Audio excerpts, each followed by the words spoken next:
જુનાગઢ જીત્યા બાદ રાણક ને માર્યા બાદ રાણક દેવી સામું જોઈને સિદ્ધરાજ જયસિંહે જોયું કે હા, રાણક દેવી જોડે મારા વિશાળ થવાના હતા, મારી સગાઈ થવાની હતી.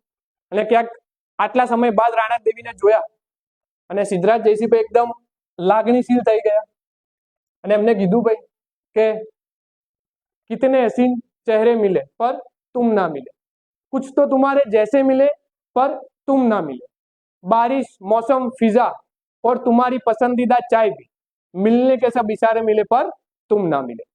આટલી સરસ વાત કરી રાણક દેવી સામે સિદ્ધરાજે. રાણક દેવી તરત જ કીધું ભાઈ હવે હું નહીં મળું એમ. એટલે સિદ્ધરાજ જયસિંહ કે શું થયું, અચાનક કેમ ના પાડી?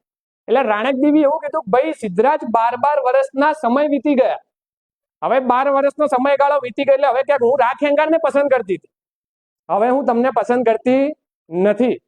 સિદ્ધરાજ જયસિંહ કે આવું તો ના ચાલે ભાઈ, સગાઈ માર જોડે કરવાની હતી, તમે મને કેવી રીતના પસંદ ના કરો?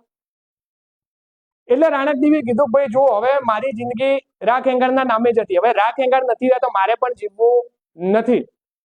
પણ સિદ્ધરાજ જુનાગઢ જીત્યો હતો એટલે ક્યાંક રાણક દેવીને ઉઠાવીને પરત પાટણ લાવતો હતો ભાઈ.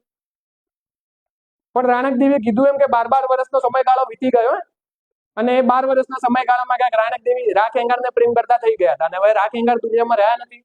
એટલે રસ્તાની અંદર વઢવાણ ભોગાવો નદીના કિનારે રાણક દેવી ક્યાંક સિદ્ધરાજના સૈનિકોથી બચી અને પોતે સતી થઈ જાય અને એટલા જ માટે વઢવાણ ખાતે રાણક દેવીનું મંદિર પણ આવેલું છે.